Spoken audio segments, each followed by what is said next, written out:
Educate your sons and daughters. Send them to school and show them that besides the cartridge box, the ballot box, and the jury box, you have also the knowledge box. I was raised to believe that excellence is the best deterrent to racism or sexism. None of us got where we are solely by pulling ourselves up by our bootstraps. We got here because somebody, a parent, a teacher, an Ivy League crony, or a few nuns bent down and helped us pick up our boots. These are the quotes of the 2024 Black History Oratory Competition. Hello, I'm Nikki Zizaza, and welcome. Every year, WJZ shines a spotlight on Black History Month by asking high school students all across Maryland to write an original essay based on one of these quotations. The students with the top scores perform their essays live before an audience to compete for scholarship prize money. For over 30 years, WJZ has proudly challenged our youth to use the power of words to speak up and speak out about the issues that matter. So now we're proud to introduce you to these amazing students as we celebrate Black history and for the first time announce the winners of the 2024 Black History Oratory Competition right here on WJZ. Marshall was the first African American to become a Supreme Court justice and recognized that the American dream was not accomplished by an individual solely. It took a group effort to achieve the best for America. To me, this quote exemplifies that while our society focuses heavily on the need for independence, help is always necessary in order to achieve our goals. He inspires me to be selfless and to be humble. Now, as I progress through life, I certainly want to be successful, so I'm going to take all the support I can get.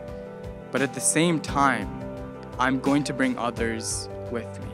Without her, I wouldn't be able to express myself. Without her, I wouldn't be confident in my voice. Because of her love, patience, and gentleness, I have my own voice where I can easily express myself. The relationships we build, the changes we can make. That is what will change our tomorrow. We all hold worth. We all hold talent. We all hold power. Often, sexism is disguised as protecting women from the harsh realities of the world, but it just limits our potential. Luckily, the greatest motivator is someone saying that something cannot be done. We must embrace the idea that we cannot attribute our achievements to individual merit, but that we be a more empathetic and collective society working towards the path to success. Parents and teachers are living proofs that people picked us up by our boots. It's a reminder that our success is often a collaborative effort, shaped by the assistance and guidance we receive along the way. Personally, I can trace my own accomplishments back to mentors, educators, and family members that played pivotal roles in my development. While this is true, what is also true is that when you accomplish things, you should also do it for yourself. Not to prove something, not to look cool or fun, but to be able to show that you can do things if you set your mind to it. Excellence will always outshine any negativity. Whether black or white, female or male, your excellence will always outshine those factors. Oprah has been raised with this mindset and has used the quote to operate her life. Excellence and success are always able to silence anyone or anything that attempts to stop you. Women have fought for their right to sit at the table. They have fought for their right to speak. The increase of leadership emphasizes the growing movement of women who now understand the importance of representation, their role in representing. My thoughts, once suppressed, are reinvigorated. My feet begin to lift of their own volition, but also with the hands, the spirits of the people in my life who have supported me. We are all individuals, yet I do not see myself as being alone. As a woman, I use the prejudice of others as fuel to prove them wrong. I often have to exert extra energy and study harder because it takes a lot to accomplish dreams like this. My mother showed excellence through her determination to seek a better life in America for herself and her future family, despite the societal expectations that often limited education for women in Africa. These stories in my family are more than just tales of survival. They represent a legacy of thriving against the odds.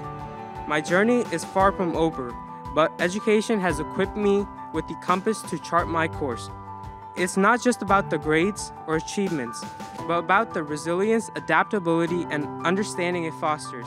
While some may argue that achieving excellence is easier said than done, especially for those of us who face systemic barriers and deep-rooted prejudice. History has shown us that greatness can emerge even in the harshest circumstances. I am too young to vote. I'm too young to serve the jury. I'm too young to join the military. But I can fill my knowledge box so that when opportunity arises, I will be ready. There is no way to get through life on your own. Get the courage to ask for guidance when things get tough, because they will. And you need someone there to help you and support you through it. Even if it's just a friend, ask them for their point of view or opinion on a subject. So now I implore you, dear listeners, to take a few seconds and think of those who have helped you along your journey. How did they aid you? Regardless of whether it was through grand gestures or simple, "Are you okay?" I pray there was impactful for you as mine was for me. We as humans often believe that we can do everything on our own. However, the truth is far from that. We navigate through life by leaning on people for help, allowing others to be there for us to ensure they can catch us and put us back on our feet when we're about to fall. These collectively help to create new mindsets and allow us to perform at our best. The right people can help us reach our full potential and create a brighter future for ourselves. Aren't these students just incredible? Persuasive writing takes passion, and performing for an audience takes courage. But public speaking has the power to inform minds and shape hearts. Miana Massey brings us one of the country's most influential public speakers who found his voice right here in Maryland. Take a look. African American history is rich with orators whose words changed the world.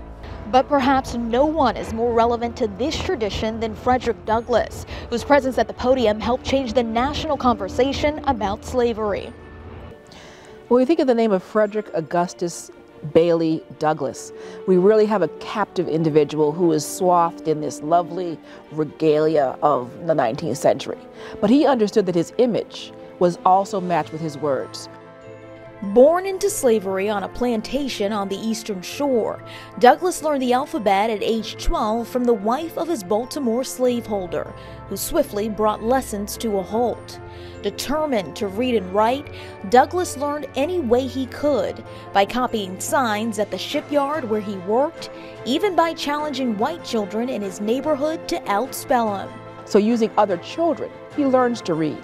Using other children, he's able to experience his full other half of himself, not just the African that was enslaved, but the American that was also born free. Douglass would later refer to literacy as the pathway from slavery to freedom, and in 1838 he used the identity papers of a freed black sailor to escape north out of Baltimore and across the Susquehanna River. His public speaking career began when abolitionist William Lloyd Garrison first heard Douglass describe his personal experiences with slavery. Astounded by the emotion Douglass drew from the crowd, Garrison wrote, quote, "I think I never hated slavery so intensely as at that moment." And through his oratorical skills, his commanding experience through having grasped the whip of one of his slave drivers really helps us get a visceral understanding of what the captive experience was for African Americans born enslaved.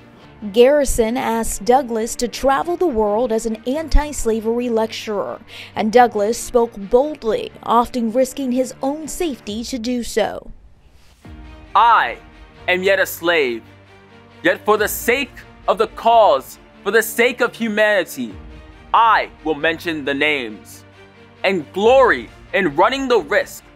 I have the gratification to know that if I fall by the utterance of truth in this matter, that if I shall be hurled back into bondage to gratify the slaveholder to be killed by inches, that every drop of blood which I shall shed, every groan which I shall utter, every pain which shall rack my frame, every sob in which I indulge, shall be the instrument, under God, of tearing down the bloody pillar of slavery, and of hastening the day of deliverance for 3 millions of my brethren in bondage. He was the first enslaved man many white Northerners had ever seen. And as the historian Carter G. Woodson later wrote, when Douglass spoke, men shouted, "What have we listened to, a thing or a man? We have heard a man." And to a country that declared all men are created equal, Douglass delivered a scathing criticism in his most famous speech. When invited to bring the keynote address at the Independence Day celebration in 1852, Douglass boldly asked, "What to the slave is the 4th of July?" The blessings in which you this day rejoice are not enjoyed in common. The rich inheritance of justice, liberty, prosperity, and independence bequeathed by your fathers is shared by you, not by me. The sunlight that brought light and healing to you has brought stripes and death to me. This 4th of July is yours, not mine. You may rejoice. I must mourn. To drag a man in fetters into the grand illuminated temple of liberty and call upon him to join you in joyous anthems were inhumane mockery and sacrilegious irony. Do you mean, citizens, to mock me by asking me to speak today? He sees a very polished and elite class in carriages, eating off of china and sleeping in feather beds. Then he also sees the enslaved person in these hollowed huts, sleeping on the floor, eating the husk of corn. And it's because of those juxtaposed realities that Frederick Douglass uses his oratorical skills and his physical presence to reimagine what an African-American man, what an African-American citizen can be. Frederick Douglass wrote a best-selling autobiography and even advised President Lincoln, but it's his personal story and how he told that to an audience that make him one of the most important public speakers of our time.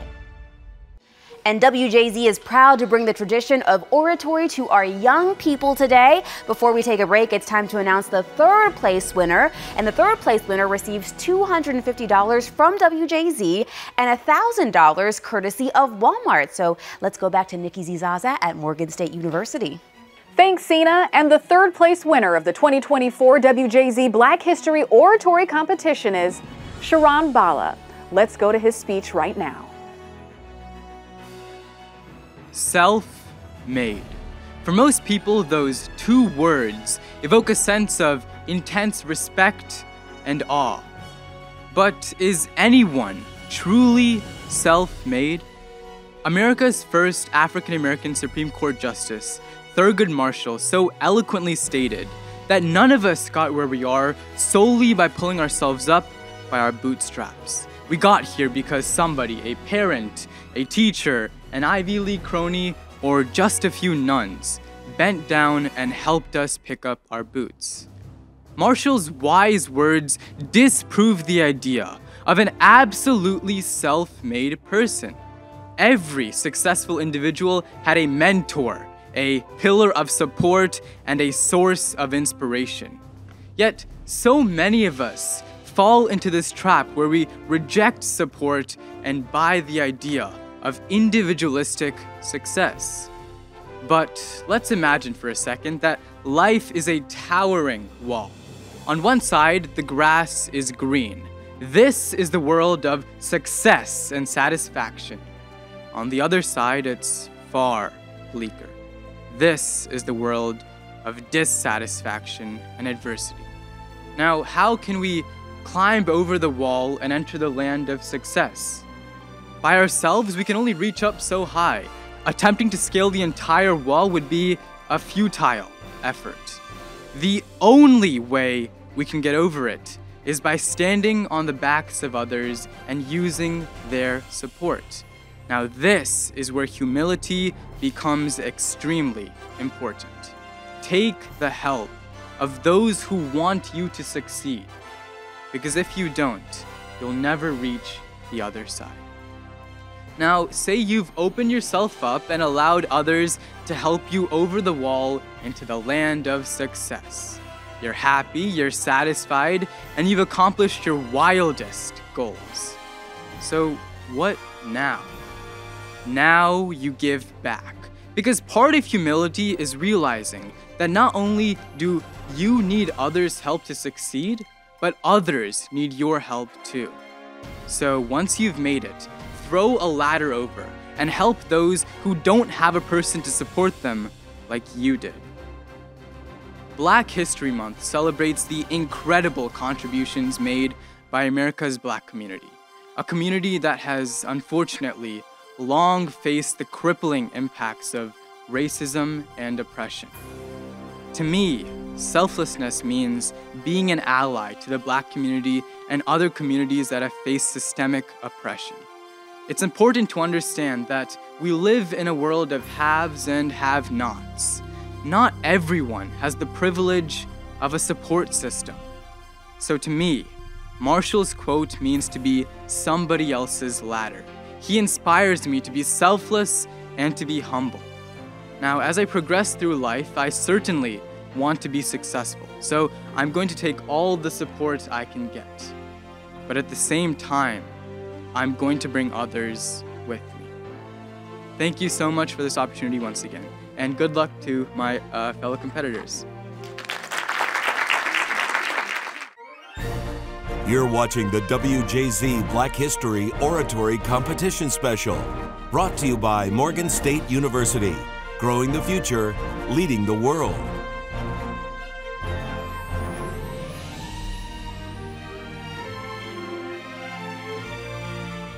Leadership, innovation, excellence. This is Morgan State, Maryland's preeminent public urban research university, home to more than 140 academic programs where Morgan students thrive in the classroom, pursue meaningful research, serve their communities, and are inspired by award-winning faculty. Develop lifelong professional skills in a diverse academic community anchored in tradition and transforming for tomorrow. Start your path towards earning your degree today. Choose Morgan, growing the future, leading the world. We are Black and Unlimited. Black creators and brands coming together in our unlimited brilliance. From our passion for personal wellness, to the endless ways we express ourselves through our hair, to the magic that makes the impossible possible, and to the food we love that brings us together. Walmart's pairing Black creators with their favorite brands to create one-of-a-kind works of art. Join us in celebrating Black brands today and every day at Walmart. I was paying too much for resources. But now I'm going places with my Enoch Pratt free library card. Serious side effects like knowledge, access, and literacy have happened. A Pratt library card may lower your risk of boredom, loneliness, or ignorance. Get help right away if you need a book or any other resource. Common side effects of a library card include more money in your wallet, curiosity, and independence. In the event of unexplained joy, see your library staff member right away. My journey started here, and yours can too, at the Enoch Pratt Free Library. Dr. Hickey's class presents Reverend Dr. Martin Luther King Jr.'s On the Mountaintop speech. Something is happening in our world. The masses of people are rising up. And wherever they assemble today, the cry is always the same. We want to be free. It is no longer a choice between violence and nonviolence in this world. It's nonviolence or non-existence. We are masters in our nonviolent movement and disarming police forces. I remember in Birmingham, Alabama, when we were in that majestic struggle there, we would move out of 16th Street Baptist Church day after day. By the hundreds we would move out, and Volcano would tell them to send the dogs forth, and they did come. But we just went before the dogs singing and can't let nobody turn me around. Volcano next would say, turn the fire hoses on. Volcano didn't know history. He knew a kind of physics that somehow didn't relate to the trans physics that we knew about. And that was the fact that there was a certain kind of fire that no water could put out. And we went before the fire hoses that couldn't stop us. We were going on, we didn't have to argue with anybody. We don't have to curse and go around acting bad with our words. We don't any bricks or bottles. We don't any Molotov cocktails. We just need to go around to these stores and to these massive industries in our country to say God sent us here. To say you're not treating these children right. We've got to give ourselves to the struggle until the end. We've got to see it through. And when we have our march, be there. If it means leaving work, if it means leaving school, be there. Be concerned about your brother. Either we go up together or we go down together. Let's rise up tonight with a greater readiness. Let's stand up with a greater determination and let us move on these powerful days, these days of challenge, to make America what it ought to be. We've got some difficult days ahead of us, but it really doesn't matter with me now, because I've been to the mountaintop, and I don't mind.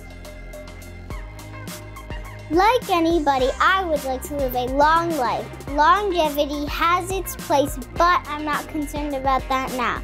I just want to do God's will, and He's allowed me to go up to the mountain. And I've looked over. And I've seen the promised land. I may not get there with you, but I want you to know tonight that we, as people, will get to the promised land. Freedom! I would like to give a very special thanks to Stoneleigh Elementary School for sharing their annual Black History Month program with us.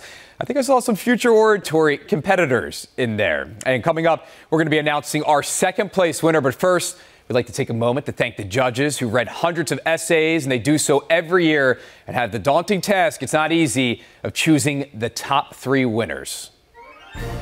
WJZ would like to thank the 2024 Black History Oratory Competition judges. From WJZ, Michelle Wilson. From the Enoch Pratt Free Library, Jacqueline Bergnell.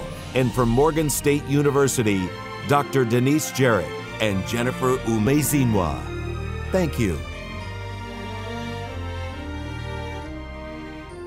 When I first came to Maryland, I was starting a new job as a co-anchor of the 6 o'clock news on WJZ TV.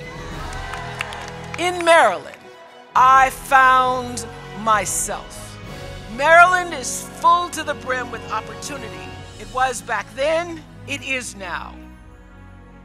I bet you didn't know that Oprah worked at WJZ. Did you know, in fact, history can thank Maryland for the lives and work of all 3 of this year's quotation authors, Thurgood Marshall, Frederick Douglass, and Oprah Winfrey. So now let's turn to Thurgood Marshall, our nation's first African-American Supreme Court Justice.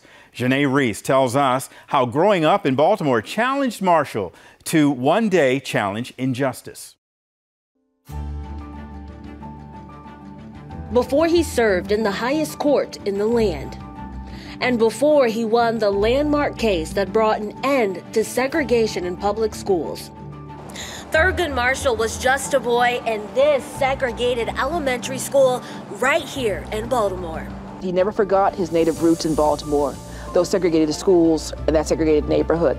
To that end, he would then take this conversation to the national level and seek to undo the hard walls established by segregation and chip them down so they could become bridges in which we could walk across. In Baltimore, Marshall's father, a waiter, introduced him to the courtroom at an early age, taking him and his brother to watch trials as a hobby. Then, in what is now known as Frederick Douglass High School, a prank landed Marshall in the principal's office. His punishment? Well, to read the Constitution of the United States. He's not realizing the tightness or the stringent nature of segregation till he is told no. And I believe with the precocious nature of his childhood, he never lost that. It now would take a much more laser focus in regards to civil rights in dismantling this great wall that was put up against African Americans. The future Mr. Civil Rights heard no when the University of Maryland denied his law school application because of his race.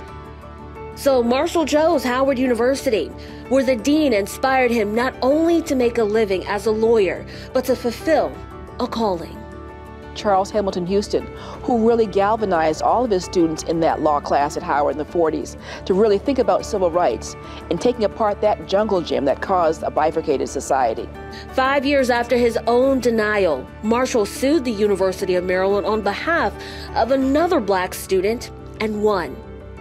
5 years after that, he became the chief of the NAACP's Legal Defense and Education Fund, which brought civil rights cases across the country to the courtroom. Marshall won 29 of his 32 cases before the Supreme Court. The most impactful of those wins was the 1954 case of Brown versus Board of Education, which overturned the long-held doctrine, separate but equal, and made public school segregation illegal. Brown versus the Board of Education marks not only history of the court, but also Marshall himself as the great architect of what would become the modern civil rights movement in the legal jurisprudence. Despite his legal success, Marshall never forgot Baltimore, and Baltimore hasn't forgotten him. Today, PS 103 is a construction site. The 150-year-old building is the future home of the Justice Thurgood Marshall Amenity Center. The center will provide education and technology resources to the West Baltimore neighborhood where Marshall lived and worked.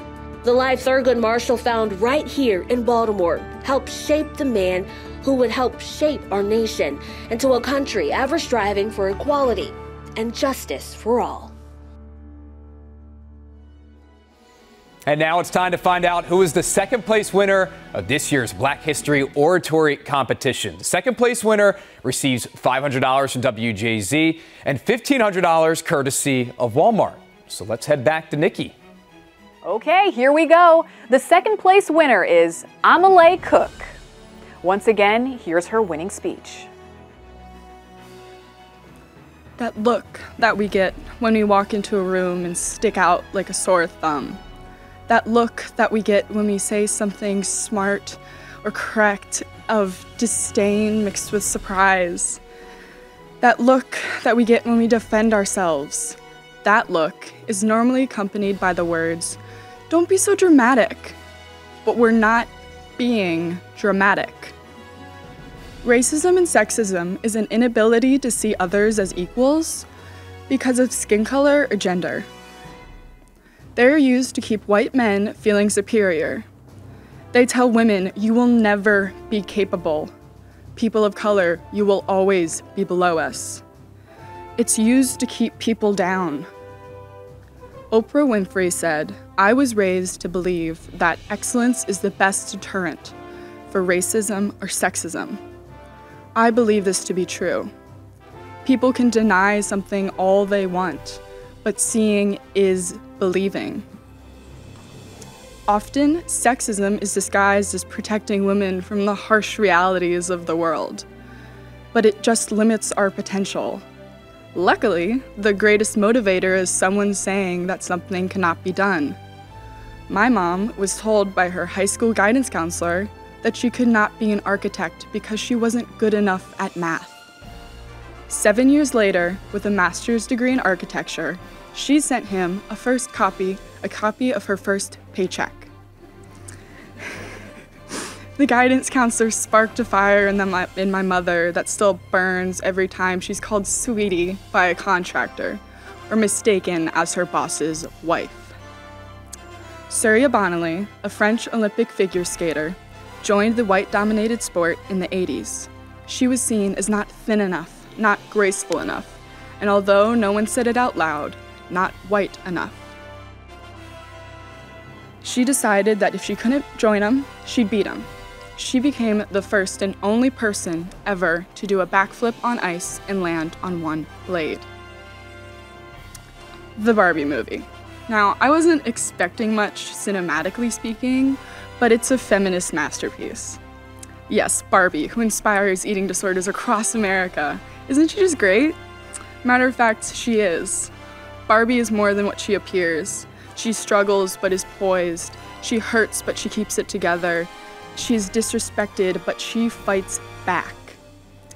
Joe Coy is an American stand-up comedian who recently hosted the Golden Globes, displaying that sometimes excellence isn't enough. During his opening monologue, he says, Oppenheimer is based on a 721-page, Pulitzer Prize-winning book about the Manhattan Project. And Barbie is on a plastic doll with big... Yeah, he didn't get it. Men see the Barbie movie as some silly little film that doesn't make sense. But it's not surprising that it doesn't. They were never taught to care about what shape their face or body was, to watch what they eat, or how to look desirable. Sometimes showing excellence doesn't have to prove people wrong. It can also inspire people to change things. Oprah Winfrey was spot on. Women and people of color have to work twice as hard to get half of the reward. But it's worth it, because we are enacting change. Some people believe that there is no more racism or sexism in the United States, that we are the epitome of equality, but we are not. People need to see that. People need to see that, yes, we have made a lot of progress, but now is no time for a break. If we stop, if we falter, our rights will be taken away again. I think that was pretty well written for a girl. Thank you.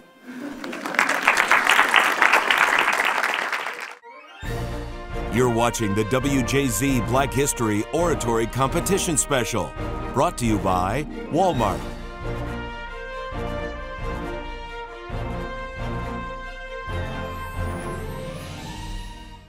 We are Black and Unlimited. Black creators and brands coming together in our unlimited brilliance. From our passion for personal wellness, to the endless ways we express ourselves through our hair, to the magic that makes the impossible possible, and to the food we love that brings us together. Walmart's pairing Black creators with their favorite brands to create one-of-a-kind works of art. Join us in celebrating Black brands today and every day at Walmart.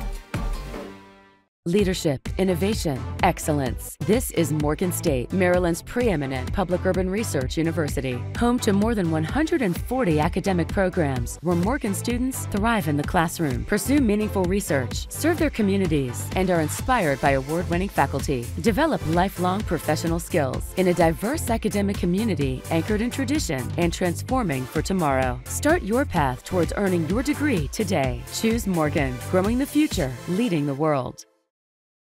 In thinking about history, I really want to celebrate WJZ for their oratorical contest. I know the parents would be very happy for their children to be involved, and those who win, super happy. But for those of us who are observers, or those of us who are rather apathetic, you really need to consider history as intellectual nutrition, and you don't want to be malnourished.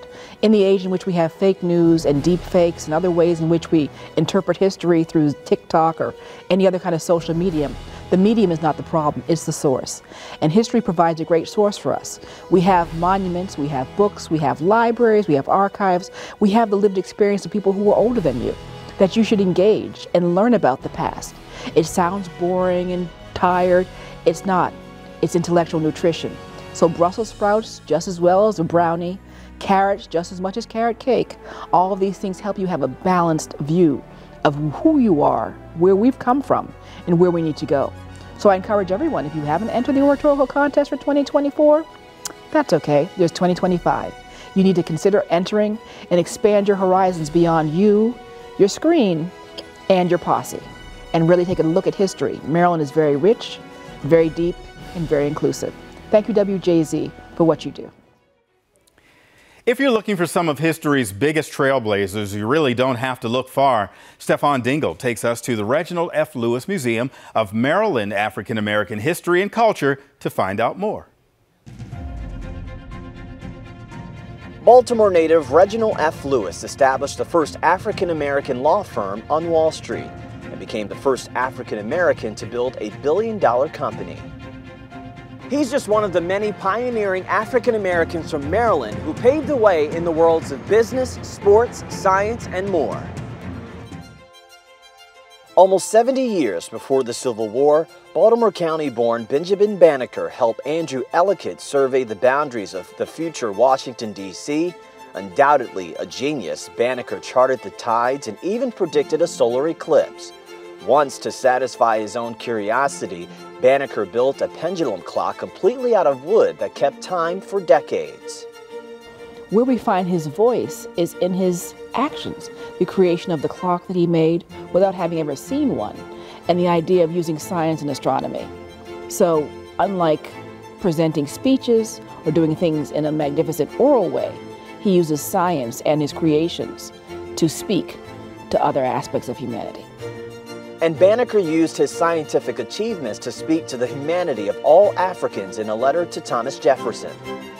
Even though President Jefferson disagreed with him, he still argued the case in terms of himself being an African American, gifted with genius, as equivalent to those who were in chains, who had not had their genius yet sparked because it was dulled by enslavement. In the early 1800s, Mother Mary Elizabeth Lang left Cuba for the United States and settled in Baltimore, a city with more free black citizens than enslaved. She establishes the Oblate Sisters of Providence Nunnery. It is the oldest African American nunnery in the country. And seeing the dire need for schooling for African American children, Mother Mary Lang opened her own school in her home in Fells Point. So being an African American immigrant woman of a unique faith, Catholicism, really led her to be kind of a unicorn. And in the midst of all of that, she was able to crusade with her vision for education and faith.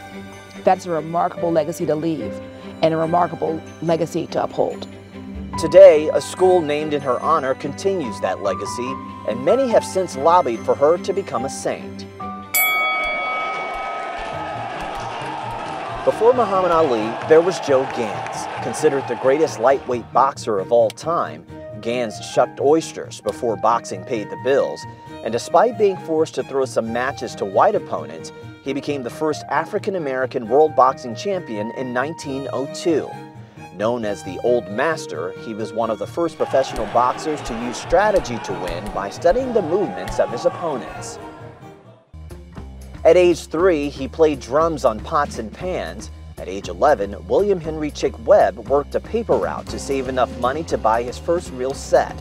And despite an injury that curved his spine, Webb moved his natural talent out of East Baltimore and up to New York, where he founded one of the most influential swing bands of all time. Perhaps history's most famous Marylander, Harriet Tubman, blazed a trail of freedom for escaped slaves along the Underground Railroad. And as we think about her and reflect, we need to consider all aspects of her personality. She was not just a liberator of enslaved persons. She was not just an abolitionist or a suffragist. She was also a Union spy. Disguised as a farmhand or an old woman, Tubman scouted southern plantations and created a spy ring to gather intelligence for the Union Army. She was commanding formerly enslaved persons to follow her to Union lines. She was dealing with men and women, both military and non-military. So that's a very unique space to be in, a very athletic and intellectual space. And she navigated those lines meticulously. In 1863, Tubman became the first woman in our nation's history to lead an armed military operation. And we thank her for her service as a patriot to the true democracy we're living now as a result of the Union having won the war. From the battlefield to the boxing ring, our nation's history is full of trailblazers from all walks of life who walked a path through Maryland. Good evening, everyone. I want to take a moment to say congratulations to all of this year's finalists. You should be proud of what you achieved. It took a lot of hard work to get here, and it takes a lot of courage to speak to an audience. Trust me, I know. And I'm here to tell you that you have a voice that people need to hear, now more than ever before. Look at our nation's history and find your heroes to follow. Keep working hard, develop your talents and skills, and never forget to speak up for your communities. With young people like you taking the lead, the future of our great state is remarkably bright. Congratulations, and good luck, and go Maryland. Our special thanks to Governor Moore for sharing that encouraging message with our finalists. Coming up, Maryland's own Morgan State University Choir will perform a riveting musical interpretation of Martin Luther King's famous speech, I Have a Dream. But first, the moment you've all been waiting for, who will win the Black History Oratory Competition? The first place winner gets $1,000 from WJZ and $2,500 courtesy of Walmart. So for the third and final time, Nikki Nikki, let's find out who won. And the first place winner of the 2024 WJZ Black History Oratory Competition is Chidi Owanibe. Let's watch his winning speech right now.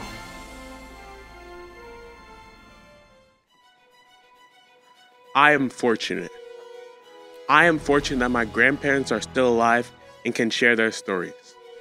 I am the grandson of a Civil War serviceman, the benefactor of generations that challenged societal norms to earn education, and the witness to a judicial system that never even tried to protect my community's civil rights. Even today, thousands fear being kidnapped or killed in my motherland. I am a first-generation Nigerian American, and when I visited Nigeria, me and my family were rushed into a tinted SUV by armed guards because Boko Haram, a militant group that disagrees with the benefits afforded to my ethnic group, had kidnapped 15 students earlier that month. My grandparents fought, voted, and organized to earn basic opportunities. But knowledge allowed them to take advantage of those opportunities when they came. When Frederick Douglass said, "Educate your sons and daughters and show them that besides the cartridge box, the ballot box, and the jury box, you also have the knowledge box." He was also giving us a way on how to fight oppression, but he was also supplementing this statement, "Success is when preparation meets opportunity." While the first three boxes Douglass mentioned create opportunity, the knowledge box allows you to take advantage of those opportunities. For example, even with Anne Marie's financial support, Frederick Douglass may have struggled to take the train from Philadelphia to Baltimore if he could not read the rail signs. I am proud to be American, and I know that many have fought for the opportunities I have. When Sergeant William Harvey Carney served in the 54th Massachusetts Infantry Regiment with the cartridge box on his right hip and became the first African American to receive the Congressional Medal of Honor, he was fighting for opportunity. When the 15th Amendment failed to protect citizens and the Student Nonviolent Coordinating Committee organized a freedom vote, its leaders were fighting for opportunity. When the NAACP took on the case of the Scottsboro 9 and challenged years of unjustified incarceration and terrorization of the Black community, they were fighting for opportunity. In Mr. Douglass's autobiography, he recounts hearing his slave owner Hugh Ogg say, "Knowledge unfits a child to be a slave." This helped Douglass understand the direct pathway from slavery to freedom. I am too young to vote. I am too young to serve the jury. I am too young to join the military. But I can fill my knowledge box so that when opportunity arises, I will be ready, even if that opportunity requires me to bear arms for my country, vote for my elected official, or listen earnestly to the testimony of a convicted man or woman. The wisdom of Frederick Douglass's quote is that there are many boxes for fighting for opportunity, but the knowledge box not only allows you to fight for opportunity, but take advantage of that opportunity. Thank you.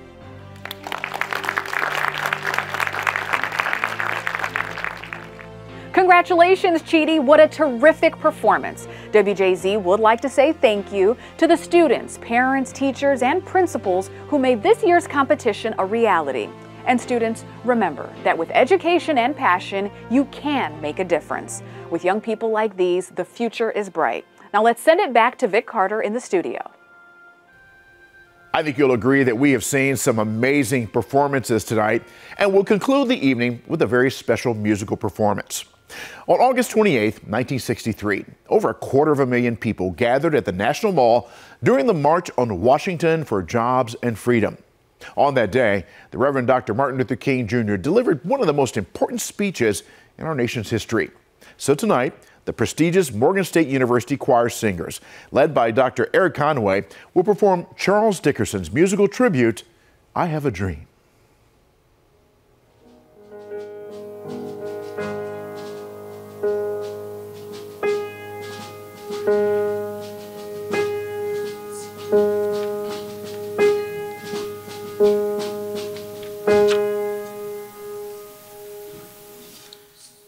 us not wallow in the valley of despair. Let us not wallow in the valley of despair. Let us not wallow in the valley of despair. Let us not wallow in the valley of despair. Let us not wallow. The people yet languish in poverty and have is not there. Languish in poverty and have is not there. The people yet languish in poverty and have is not there.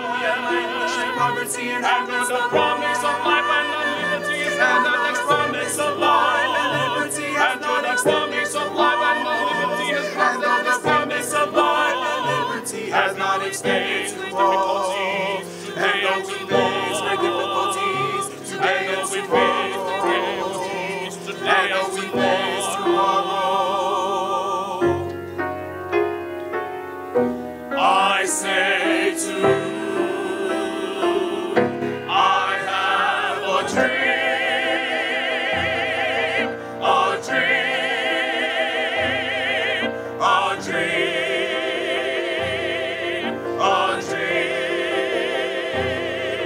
a dream, a dream, a dream.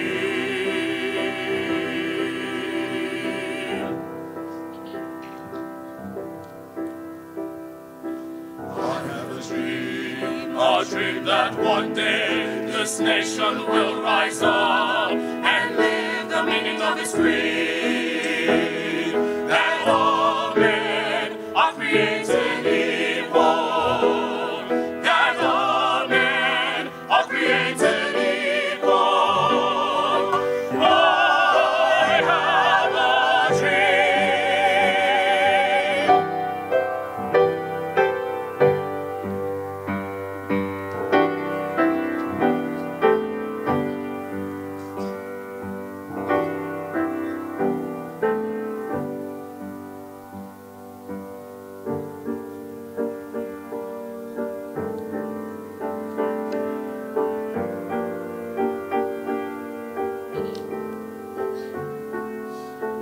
I have a dream that one day on the red hills of Georgia, the sons of former slaves and those that own them will sit at the table of brotherhood.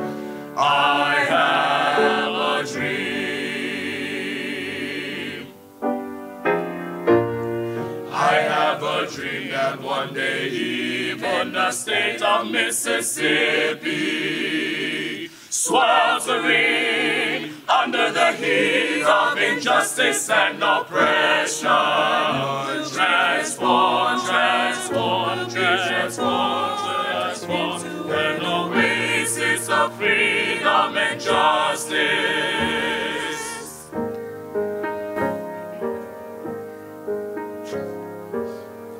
I have a dream that my children, my 4 little children, will live in a nation, nations where they're judged not by the color of their skin, not by the color of their skin, the color of their skin, not by the color of their skin. The content of their character, their character. I have a dream. I have a dream. I have a dream. I have a dream that one day down in Alabama. I have a dream that one day down in Alabama, little black boys and little black girls will join with little white boys and little white girls. Little black boys and little black girls will join with little white boys and little white girls as brothers and sisters, as brothers and sisters. I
Lord shall be revealed, revealed, and the glory of the Lord shall be revealed, and the flesh shall see it together. I have a dream, a dream, a dream, a dream, a dream, a dream, a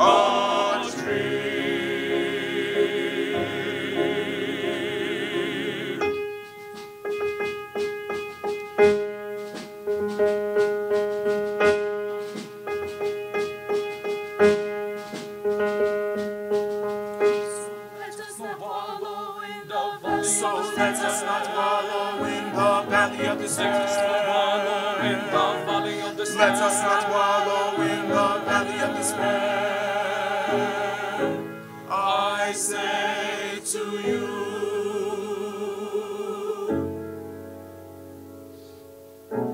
I have a dream.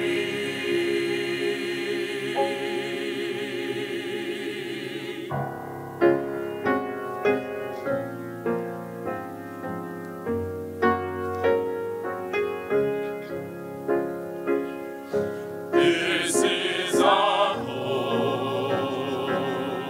This is our faith. With this faith, we will hew out of the mountains of despair a stone of hope. With this faith, we will transform this discord of our nation into a symphony, a symphony, a beautiful symphony of brotherhood, a brotherhood, a symphony of brotherhood.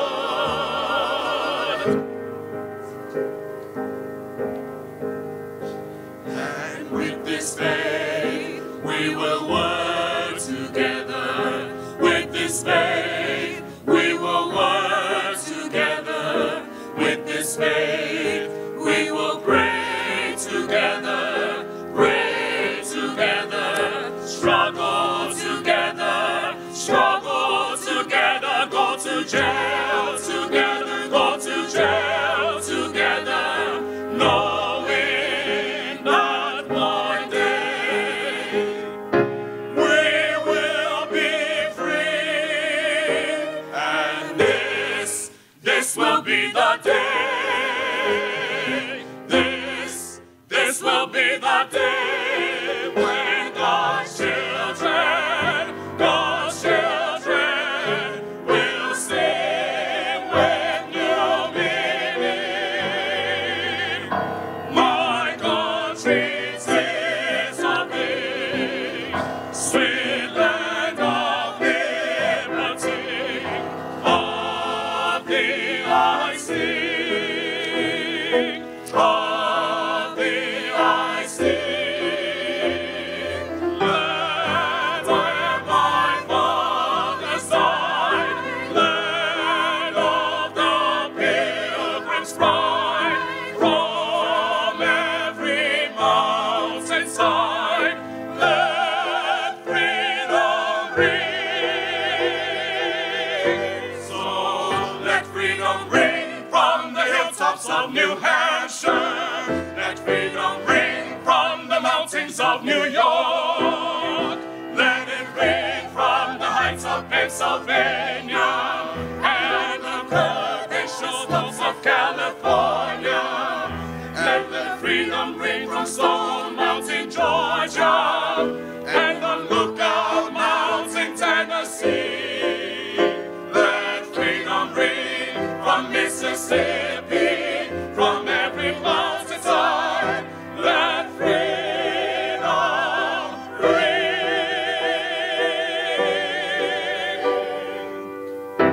When freedom rings from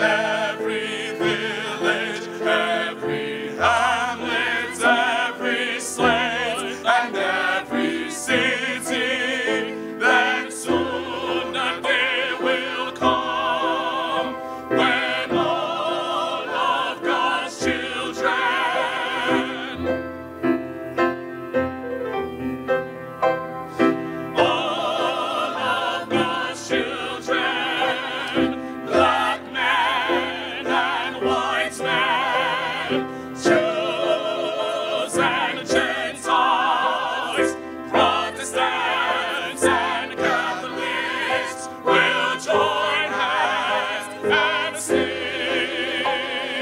Join hands and sing. Join hands and sing. All our children will join hands and sing. Free at last.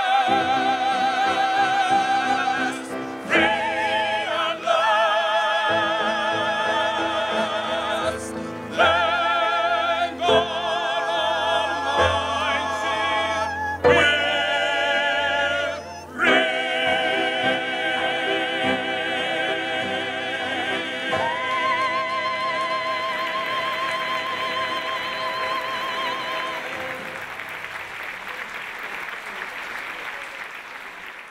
Thank you so much for joining us. We'll see you next year. Good night.